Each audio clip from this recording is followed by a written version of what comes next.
Well, good morning, good afternoon, or good evening to you, wherever you're watching around the world. You are joining the Formula 2 equal performance for Invictus Racing League.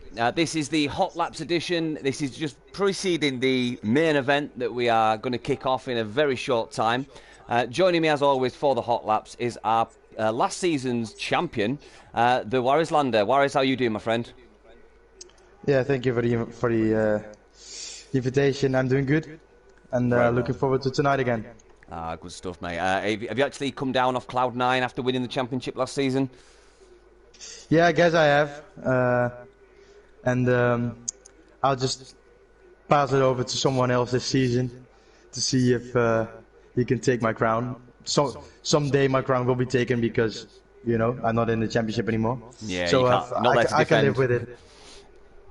That's good then. That's good, mate. So just before we set off on your hot lap, you've moved divisions now. You've gone to the Formula 1 no assists, I believe.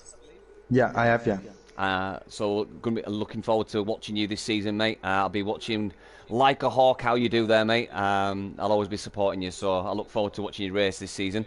So yeah, thank you. Coming on to Hungaroring, Warris, anything you want to say before we go out on your out lap, or do you want to discuss it while you drive around the circuit? Yeah, I think it's a great track. I've done a lot of practice on it, so this should still be into my hands and into my feet to get quite a good lap out there. And I'll try to explain a little bit of the lap. So let's just go out there now. Cool beans, nice one. So for our viewers that are watching the Hot Laps edition, we are on a free practice lobby, which means Warris he can't select the qualifying fuel settings. He's only got rich available to him. So it's not going to be qualifying pace, but this is more to give everyone an idea of what they will expect from the race tonight. So it'll be interesting to see what Warris can do on just a rich fuel setting. So, Warris, if you want to give us a slow time explanation of what you do as you go around this circuit, that'd be greatly appreciated, mate. Yeah, coming out of turn 1, you've got to try and first take full throttle and then open the DRS, because otherwise it will unsettle the car and you cannot go on the throttle as quickly as possible. And coming out of this turn, also very tricky on throttle. And coming towards the most difficult turn of the entire circuit, gotta try to go on these curbs and then make sure you don't cut on the inside and also don't extend on the outside. Very tricky because it's just, you really gotta get the feeling, and you can only get that through practice. And come to the chicane, try to clip these curbs and then go with the steering wheel right over it to don't unsettle the car. And then coming into the twisty section, you gotta wait longer than you maybe want into that right-hander. And then coming up to the quick right-hander, you can extend a little bit there, and still keep your lap time. Going back to second for this right-hander. Then coming to the penultimate corner, also very tricky. You can maybe run a little bit wide, and then you can end the lap.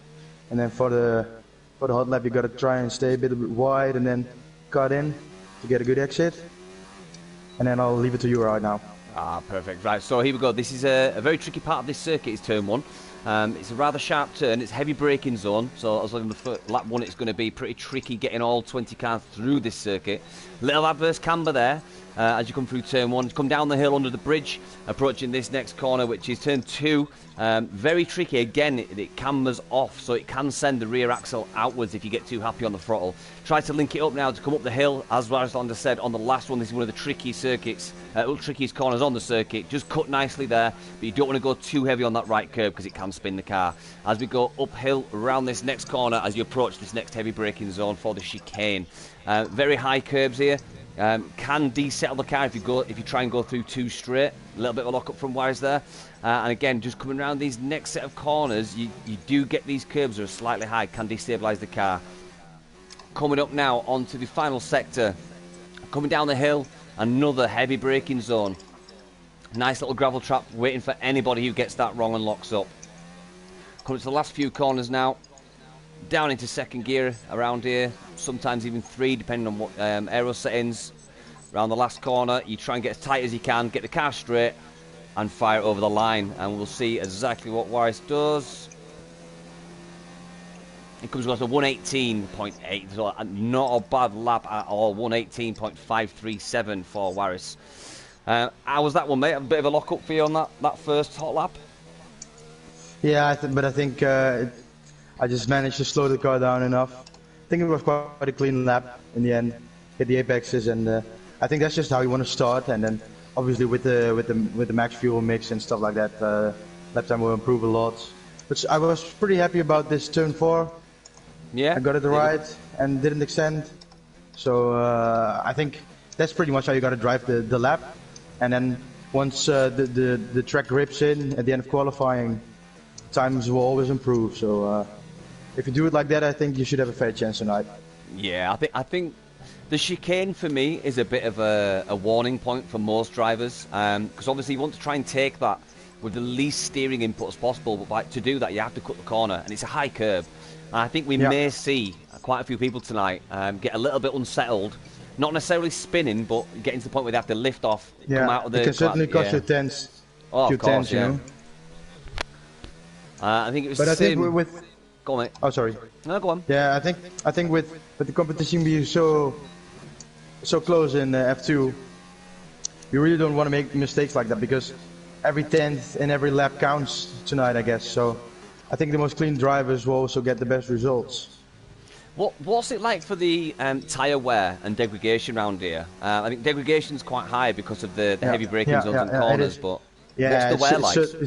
It's certainly going to be a 2-stop or a 1-stop with the medium hard, and the wear isn't too bad but only if you go into the softs. You should never at any point try and touch the softs, because they overheat. In one lap you're already going to overheat the tires. But the tire wear isn't too bad. I think the mediums, they will wear out. Okay, at the end of the stint they won't be at the best, but the hards you can pretty much stay on them for the entire race. But it's only overheating issues which you will have on the soft tire, which you just don't really want to touch. Also not in qualifying.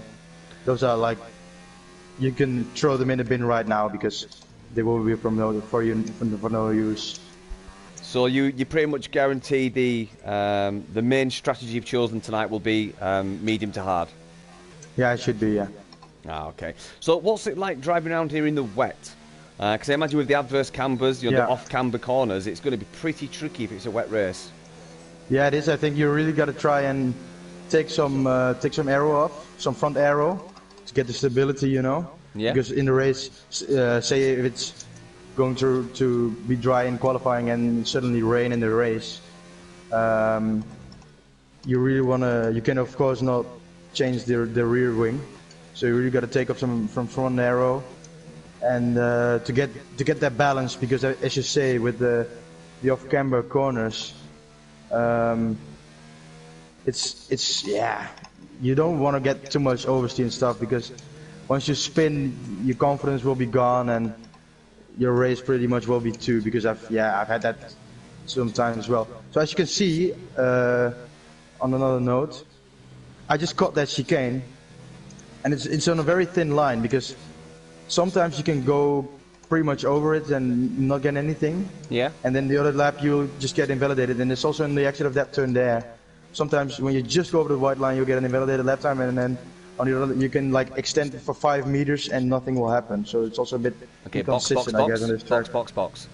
Yeah, box. Yeah, so just for comparison's sake, thanks for that, by the way, Waris. Just for comparison's sake, I know we say not to touch the softs, but do you want to shove a set of softs on, and we'll see what time you can do compared to your 118.537, and just see how faster we can go on the softs? Yeah, I'll try.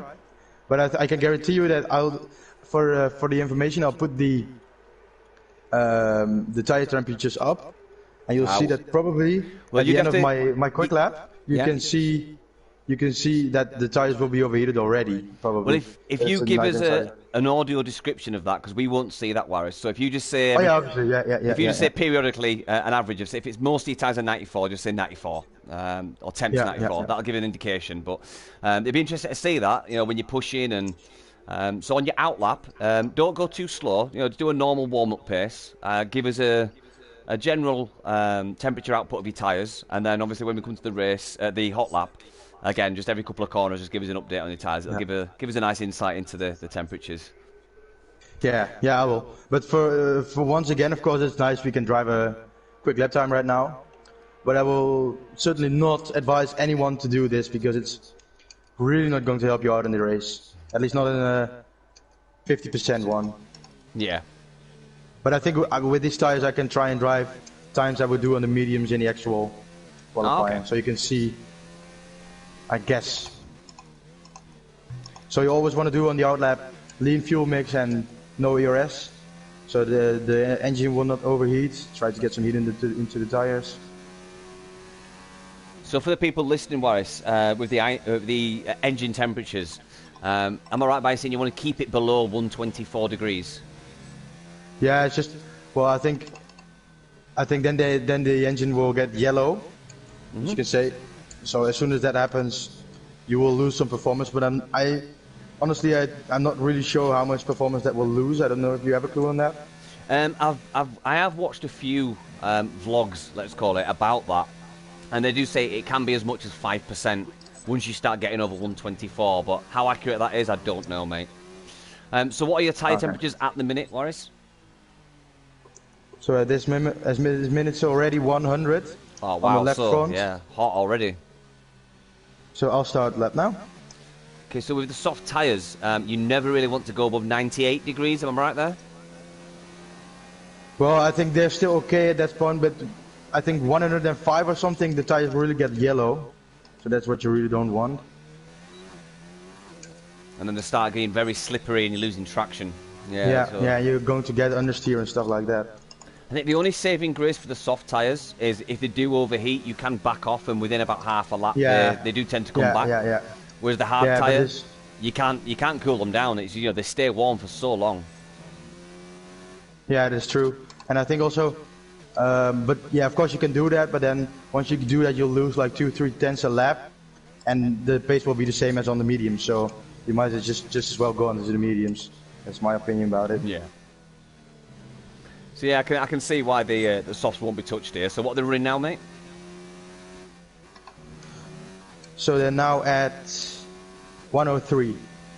Yeah, so slowly creeping up. So if you imagine, 5 consecutive laps at this pace, at race pace, you're looking at overheating tyres straight away on these softs. So yeah, it's a pretty dangerous tyre to choose, I think, isn't it? Yeah, and coming around the last corner, they will get to 105, and they're already yellow. Wow. So they're already gone right at this point. So I'm doing this 117.3. I think that could be a pole time for tonight. Yeah, especially with high fuels. Right now. Yeah. So. Yeah, but I do expect everyone to go into the mediums. Yeah. So I guess low 117, high 116 would be very quick. I think the bit of a worry is any slower drivers or people that don't like the track might be tempted by the soft, but with the high fuel loads, it's going to seriously light up the rear tyres, and I bet they'd only get 5 or 6 laps at race pace around here on heavy fuel loads. Yeah, and I think it's just going to make the driving such a struggle. Of course, there's always people who are going to try, Yeah, of course, yeah. But you got to do such a long stint on the hard tire, and it will just you can. The only thing is that you will get a bit of an undercut on the medium guys, but at the end of the race you will be pretty much a sitting duck, I guess. So for me, there would be only one strategy to go with. So should I box? Yeah, box now, mate. We'll wrap it up. Yeah, but thanks for that, mate. It's been very insightful for our listeners and probably some of our racers that have watched. It's always good to run through the track, run through the tactics, and yeah, it's a great insight, mate. So I appreciate you doing these hot lap sessions with me. Yeah, thank you. I just wish I was as fast as you, Warris. Lots and lots of practice is the only thing I can tell you. For anyone else that's not in Invictus Racing League who's watching either live or even if they're watching this back, what setup are you using for your wheel? For my wheel. So how do you mean, like setup? Or which wheel I got? Or? Yeah, of course. Yeah, let the listeners know what you're driving. I got the Thrustmaster T150 also with the pedals, and then I got the Playseat Challenge, which I'm set in. Wow, the daddy of all gaming chairs, eh? It is, yeah. It's a legend. Good stuff, mate. Good stuff. Everyone should have that, yeah. So when you finally switched from pad to wheel, this is mainly for our viewers outside Invictus. When you switched from the pad to the wheel, how long did it take you to surpass your pad times? Because I know I dropped down when I went to wheel, but then I slowly came back up and then surpassed my pad time after about, I'd say, 4 weeks of solid driving. What was it like for you, mate? Well, I gotta be honest with you. I've never really done a lot of driving on the pad, because when I was like 4, 5, 6 years old, I got a steering wheel from my dad for the F1 22 EA Sports game. Oh wow! So that's when I already started, and then I got back into F1 also due to Max Verstappen and stuff like that. And I got that the old Trustmaster. I think it was a Ferrari one, pretty old. Got it back out of the closet, and I used it on F1 2016 for the first time again. Oh, okay. So I've always been a steering wheel user. So fair I've play. always, yeah. So this is I'm like absolutely terrible on pad. Yeah, well, I'm terrible either way, mate. So hats off to you, mate. But right, I think we'll leave it there, Waris. Very insightful Hot Laps edition for everyone.